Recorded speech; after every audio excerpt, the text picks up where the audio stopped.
H1 to H6 इसका syntax क्या है H1 2 3 4 5 6 इसका यूज क्या करेंगे only use to old HTML। हाँ जी, तो फॉन्ट टेक हमें यूज करना है।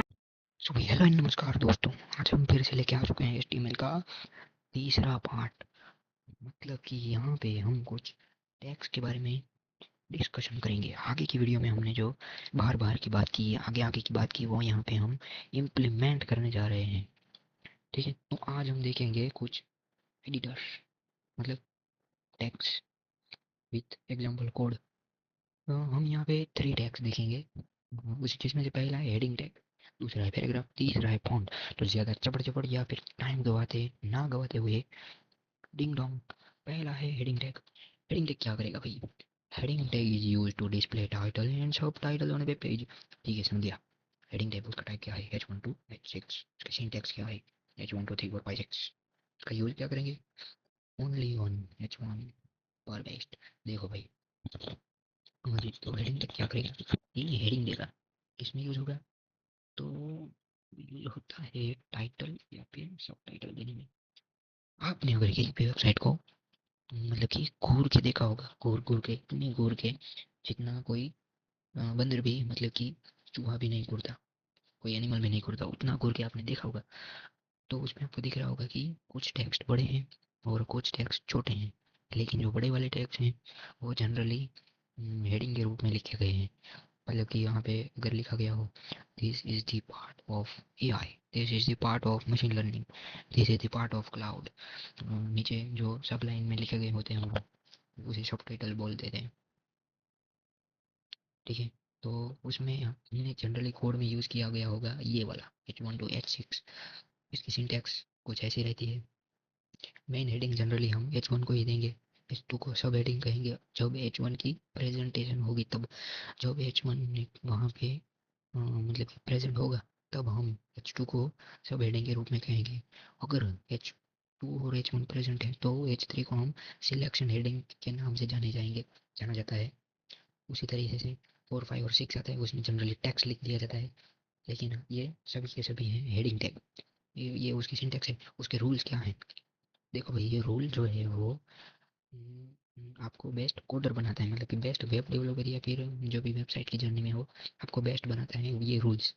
तो ये रूल्स क्या कह रहे हैं कि कोई कोई सा भी पेज हो, मतलब कि ये धरो, मतलब कि suppose this is the one page, उसमें हमें एक ही H1 लेना है, only one, only one header लेना है पर पेज। ये H1 की ही बात हो रही है। ये पूरे के पूरे पेज में सपोज कीजिए H1 है, तो ये मैंने एक ही ले रखा है, बहुत सारे नहीं लिए। अगर 2 लेता तो वो बेस्ट नहीं माना जाएगा, क्योंकि वो एक तरीके से यूज़र की मतलब कि सोचने की शक्ति और सब कुछ देखते हुए ये बना गया है। आप ही देखो, अगर डिज़ाइनिंग बेहतर नहीं होगी, टेक्स्ट छोटे मोटे होते रहेंगे तो वो बेस्ट नहीं दिखता है। तो इसलिए H1 और H1 से H6 की यूज़ हम सीधी तरीके से करें तो अच्छा रहेगा। Do not skip order skip मत करो, H1 से डायरेक्ट H3 में मत ले जाओ।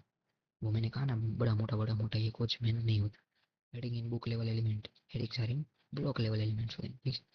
ये है उसके एग्जांपल। ये सिंटैक्स में देखी थी, ये पी और पैराग्राफ ये भी देखा था।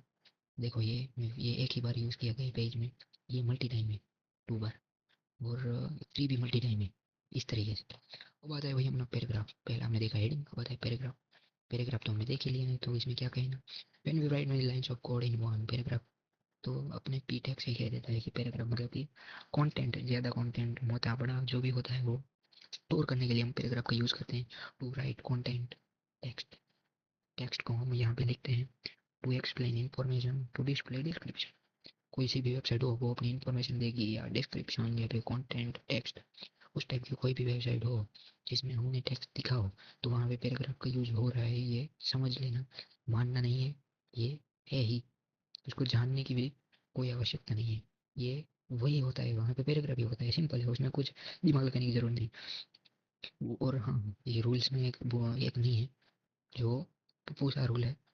वो रूल क्या है कि पैराग्राफ में जब बॉडी में ही होता है, जो हमने आगे सिंटेक्स में देखा था, आगे के पार्ट में, सेकंड पार्ट में। तो इस तरीके से पैराग्राफ टैग का यूज होता है। तो भाई हमने देखा पैराग्राफ, उसके पहले देखा हेडिंग, अब आता है फॉन्ट टैग। तो भाई फॉन्ट टैग क्या करता है, उसकी डिस्क्रिप्शन ये है कि the font tag is use to old HTML। हाँ जी, तो फॉन्ट टैग कहाँ यूज होता था? ओल्ड ओल्ड HTML अभी जो वर्जन हो रहा है मेरे टाइम का, जब मैं वीडियो क्लिक कर रहा हूँ वो ये है HTML5। वही ओल्ड HTML जो है उसके लिए ही फ़ॉन्ट टैग यूज होता था। इसके लिए टेक्स्ट, कलर, साइज, स्टाइलिंग, ठीक है। टेक्स्ट कलर उसकी सिंटैक्स कुछ ऐसी रहती है। फ़ॉन्ट सिंपली हमने वहाँ पे पैराग्राफ और हेडिंग टैग की तरह है, यहाँ पे टेक्स्ट लिख देना है इस तरीके से। और चेंज कलर, साइज, कलर जो हमने ऊपर हमने देखा है। देखो भाई ये सपोज ये ब्लैक में है और मैंने इसको ये कलर में कन्वर्ट कर दिया, तो ये तो फ़ॉन्ट है, लेकिन अगर ये इस तरीके से टेक्स्ट हो, मुझे उसको बदलना है। यहाँ पे है, लेकिन अभी मैं ऐसे ही समझा रहा हूँ कि अगर आपको ये ब्लैक कलर है इसको आपको ग्रीन करना है, तो ये फ़ॉन्ट टैग का यूज़ हम कर सकते हैं। उसके साइज़ को चेंज करना है तो then also we use it. और उसके स्टाइलिंग को चेंज करना है, मतलब कि क्रॉस या फिर किसी अलग स्टाइल में सेलिब्रिटी जो भी आते हैं वो सब सारे के सारे। Then we also use it. Text appears as defined attribute, ठीक है। इसका एग्जांपल में तो भी इसे बॉडी टैग के अंदर लिखा जाता है फ़ॉन्ट को text appear as defined attribute. Text का जो अपीयरेंस होता है, अपीयर जो होता है वो उसके एट्रीब्यूट के मुताबिक डिफाइन किया जाता है, डिफाइन के अंदर, ठीक है। हाँ, ये देखो हमने तो बताया था कि कलर, साइज और स्टाइल, हमने तीनों के एक एक टाइप ले लिए हैं। कलर, देखो इसकी इतनी स्टाइलिंग होगी, कहाँ पे लिखा जाएगा ये तीनों चेंजेस, इसके यहाँ पे लिखा जाएगा, मतलब कि यहाँ पे बाकी का सेम रहेगा, यहाँ पे लिखा जाएगा स्पेस बार छोड़ के। ये तीनों पे स्पेस बार छोड़ दी, कलर, साइज और फेस दे दिया। देखो ये सारा कॉमन है, ये आप जो भी लिखो। ये B R, by the way B R क्यों है? बी आर है लाइन को एक बार नीचे छोड़ ऐसे, ठीक है। बी आर ऐसे वर्क करता है। अगर आप नहीं लिखते तो सिंपली स्पेस नहीं छोड़ेंगे और इसके ये लिखा है इसके साथ में ये मर्ज हो जाएगा, लेकिन हम ऐसे नहीं करेंगे। तो हम कहते हैं यहाँ पे कि ये स्पेस बार छोड़ दी, कलर, साइज, फेस ले लिया। कलर देना है जब भी, तब हम डबल कोट्स में देंगे। साइज देनी है देन ऑल्सो, फेस देना है देन ऑल्सो। मतलब कि अगर हमें फ़ॉन्ट का यूज़ करके ये तीनों देना है तो उसकी वैल्यू हम डबल कोट्स में ही देंगे। और कलर ये यहाँ पे रेड दे दिया सिंपल। साइज हमने 5 दे दी, 10, 15 जो भी आपकी रिक्वायरमेंट है। फेस मतलब एरियल, जो भी कैलिबरी आता है एरियल आता है।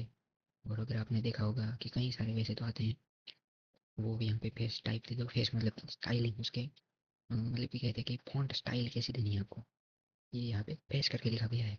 तो यहाँ पे एरियल फॉन्ट मतलब कहाँ एरियल आता है, कैलिबरी आता है, ये जो है ये टेक्स्ट वो कैलिबरी फॉर्मेट में है। इस तरीके से कैलिब्री करके और कुछ भी आता है और कुछ आता है। तो ये था फ़ॉन्ट टैग जो ओल्ड HTML में यूज़ होता है। तो आज हमने देखा font, paragraph and also heading tag in HTML।